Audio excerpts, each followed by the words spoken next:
ये हूँ से स्वतंत्र ट्रेन जो ट्रेन माध्यम भारतर महामहिम राष्ट्रपति श्रीमती द्रौपदी मुर्मू गतकाली ब्रह्मपुर आसीथिले और एठारु से तप्तपाणी जाइथिले सड़क पथरे कंधुणी देवी दर्शन करथिले। ठीक सेपरि आज सकाळे मध्य आर्मी आईडी कॉलेज रे जो रात्रि यापन करथिले सेठारु मध्य से धवळेश्वर पीठ को जाइथिले। आज तांकर एही ट्रेन जगे पुणी थरे फेरी जिवार कार्यक्रम रहिछि। ये होछि सेही ट्रेन रो जो स्वतंत्र कोच बोली आमे कहि परिबा। एथिपई वर्तमान आमे देखुचे जो सुरक्षा अधिकारी माने अछंती भिन्न भिन्न टीम से बर्तमान तार सब जांच करुचंती। डॉग स्क्वाड माध्यम जांच करा जाउची। एही जो स्वतंत्र कोच कथा आमे कहिबा एही कोच रे ही महामहिम राष्ट्रपति एही कोच रे ही बसिबे। एही कोच रे बसिबा परे ही से भुवनेश्वर अभिमुखे पुणी थरे जिवे। तो बर्तमान आमे कहि परिबा जे तांकर भितरे बसिबा समय जो स्नैक्स जो आवश्यकता रही जलखिया खाइबार जो आवश्यकता रही ताहा मध्य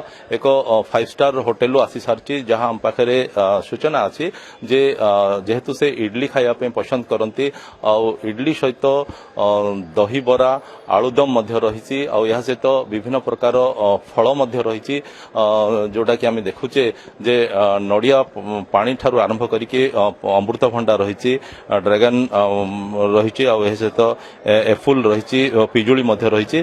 तो समस्त प्रकार खाद्य आसी पहुंची सारी सेपटे आम देखुचे जे भाई कौन कौन सब रखाई खाद्य आसी पहुंची सारी जो तांकर जलखिया यही जो स्वतंत्र ट्रेन कथा आम कहूचे यही ट्रेन माध्यम केवल महामहिम राष्ट्रपति जीवे नहीं सहित जो राज्यपाल आसते ओडिशार मुख्यमंत्री आसते से अलग अलग कोच कराई से कोच रे फेरी जीवे भुवनेश्वर।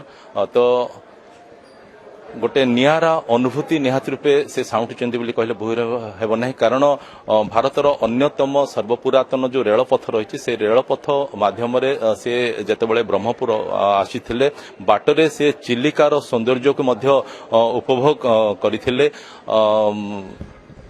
तो वर्तमान प्रस्तुति पूरा शेष पर्यायर पहुंची कारण ट्रेन जेहेतु आसी सारी ट्रेन माध्यम ही से जीवे आउ जो समय रही 10टा 10 मिनिट रे यही ट्रेन छाड़िबो ब्रह्मपुर रेल स्टेशन रो चतुर्थ प्लाटफॉर्म रो।